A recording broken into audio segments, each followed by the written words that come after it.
Salut à tous, j'espère que vous allez tous très bien. On se retrouve aujourd'hui pour l'analyse d'avant-match de notre retour en Ligue 1 avec la réception du FC Nantes. Un match à suivre sur Téléfoot à 17h ce samedi. Comme d'habitude, mon débrief sortira dans la foulée du match sur la chaîne avec le sondage du Marseillais du match. Dans cet avant-match, on analysera la dynamique des deux équipes, on proposera une compo, on verra quels joueurs sont à suivre dans les deux clubs et on finira sur la partie pronostic. N'hésitez pas à nous suivre sur Twitter et Insta, on y est actif également, à vous abonner si la chaîne vous plaît en activant la cloche, à laisser un petit pouce bleu si le contenu vous plaît et à rejoindre le Discord pour parler de l'OM avec d'autres supporters comme nous. Les liens sont en description bien évidemment. Comme d'habitude les amis, n'oubliez pas de nous donner votre pronostic dans l'espace commentaire avec le score exact et l'équipe qui va gagner selon vous. Les bons pronostiqueurs sont honorés à la fin de chaque nouvelle analyse d'avant-match. On va commencer par la compo d'équipe que je vous propose pour la réception de Nantes. Pour le dispositif, je vais essayer de me baser sur le 4-3-3 qui finalement n'est peut-être pas tant le problème que ça puisque tous les dispositifs n'ont pas forcément mis en évidence de vrais changements. Mandanda au but, y a pas de raison de changer. Amavi à gauche, Sakai à droite, Alvaro et Chaeta Tsar en charnière. Gay en sentinelle avec devant lui Cuisance et Rongier. À gauche le retour de Payet, à droite Thauvin et dans l'axe Dario Benedetto. C'est aussi le moment de donner du temps de jeu à Gay, de faire souffler Camara. Sanson lui devrait être absent puisqu'apparemment il aurait de la fièvre. À moins qu'il y ait un gros retournement de situation, il devrait pas être dans le groupe. Radonjic est lui aussi absent pour une blessure à la cuisse qui a été contractée en sélection. Maintenant, comment aborder ce match-là pour les Marseillais? Personnellement, je pense qu'ils doivent engranger de la confiance dans ce match. La Ligue 1, c'est une compétition dans laquelle on doit s'imposer contre des équipes comme Nantes pour poursuivre la bonne série. On le rappelle, on est à 6 points de Paris qui est en tête du championnat. On a 2 matchs en retard qui posent question. AVB a parlé très justement d'un championnat qui semble commencer à se fausser suite à ces 2 reports qui sont toujours pas reprogrammés. Toujours est-il qu'il faut prendre 3 points, c'est impératif pour rester en haut du classement. Aussi pour se rassurer après l'humiliation une nouvelle fois contre Porto, qui pointe encore plus les limites de cette équipe et le manque de confiance qui y règne. Je demande seulement une chose, c'est de voir du positif, voir du jeu rapide, voir des occasions. Globalement que cet OM nous donne envie. En ce moment, on s'est rarement autant ennuyé dans le jeu, faut y remédier très vite. On peut pas continuer comme ça et gagner 1-0 sans rien montrer. Faut dérouler et être capable de reproduire les mêmes choses que l'année dernière où l'OM était convaincant. Là, on est bien classé certes, mais on n'est pas convaincant du tout. Faut montrer qu'il y a des idées dans le jeu, de la fluidité, ne pas se contenter d'être prudent et d'attaquer une ou deux fois. Faut se rappeler de la devise du club et parfois ça a pas l'air d'être évident pour tout le monde quand on voit ce que nos joueurs nous ont fait cette saison et aussi en Ligue des Champions en particulier. Après, je pense que la confiance reviendra progressivement et que les joueurs feront tout pour briller demain et aussi se racheter de l'échec Ligue des Champions, pas seulement pour les points mais pour faire plaisir aux supporters en leur offrant un spectacle digne de ce nom. On a besoin de folie, c'est beaucoup trop fade en ce moment du côté de l'OM. Du côté de Nantes, classé 14ème de Ligue 1 avec 13 points au compteur, Christian Gourcuff a annoncé la couleur, il veut que son équipe n'ait pas peur de jouer. On sent les Nantais toujours motivés contre l'OM et c'est une équipe que je trouve intéressante sur pas mal de points de vue.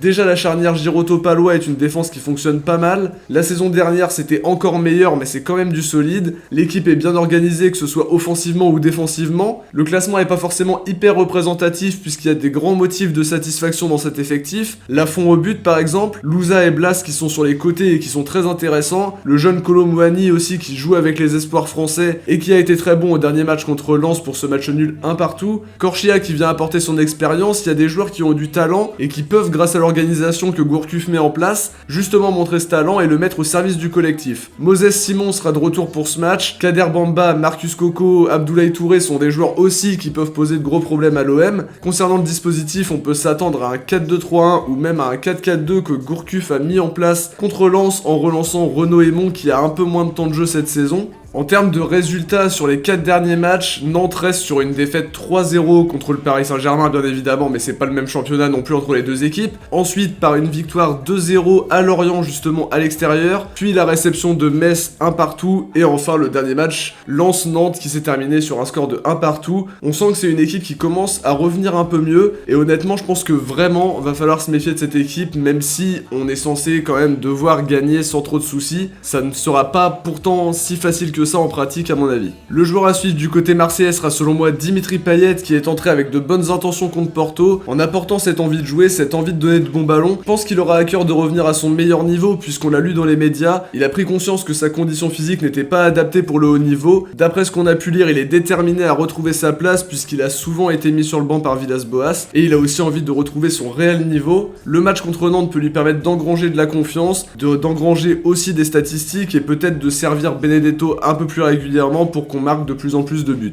Du côté du FC Nantes, le joueur à suivre, je mettrai quand même une pièce sur Kolo Muani que j'ai bien aimé chez les espoirs, que je trouve vraiment épatant cette saison. Contre Lens, il a été très bon, notamment par ses qualités de percussion, probablement le meilleur Nantais sur la pelouse. À 21 ans, il commence à se révéler, c'est un joueur dont il faut vraiment se méfier, puisqu'il est capable de faire la différence et de prendre ses responsabilités. En plus de ça, je pense qu'il sera convoité justement en fin de saison, puisque pour l'instant, vraiment il montre des choses vraiment très encourageantes. On va maintenant passer à la section pronostic comme d'habitude. En ce moment, je trouve pas les bons scores quand je pronostique l'OM, mais en même temps, il me facilite pas la tâche non plus. Si je dois imaginer le score final, je dirais une victoire 2-0 de l'OM pour redresser la barre après la défaite contre Porto. J'aimerais voir Benedetto marquer parce que ce serait le signe que l'équipe va mieux offensivement et que Payet y aille de son petit but et nous fasse un bon match. Ça pourrait nous permettre de créer une dynamique très positive. Nantes peut quand même nous jouer des tours puisque c'est une équipe qui est surprenante, qui va vouloir jouer sa chance à fond pour prendre des points, et aussi puisque l'OM n'a pas réussi à battre Nantes depuis 5 matchs entre les deux équipes, faut vraiment que l'OM se comporte comme la grande équipe pour le match de demain et joue en tant que tel. Avant de finir cette vidéo, on termine comme d'habitude avec les bons pronostiqueurs du dernier match. C'était OM Porto, 2-0 résultat final. Merci à tous de jouer le jeu comme à chaque fois, je suis toujours très content de voir que vous êtes nombreux à prendre le temps de nous donner votre pronostic en commentaire. Bravo en particulier à Stephen Offenweiner et à Launizer Super Godjetto officiel qui ont été les seuls à avoir trouvé le bon score. N'oubliez pas de nous donner votre pronostic dans les commentaires les amis, pourrait peut-être être mis à l'honneur si vous trouvez le bon score. On arrive déjà à la fin de cette vidéo, j'espère qu'elle vous aura plu, si c'est le cas n'hésitez pas à mettre un petit pouce bleu et à nous laisser un commentaire pour nous faire vos retours, ça fait toujours très plaisir de voir vos retours, ça nous permet d'améliorer aussi des petites choses par-ci par-là. Je lis bien évidemment tous les commentaires, alors n'hésitez pas à réagir à la vidéo. On se retrouve demain soir pour analyser ce match contre Nantes. Bon match à tous, prenez soin de vous, ciao et surtout allez l'OM.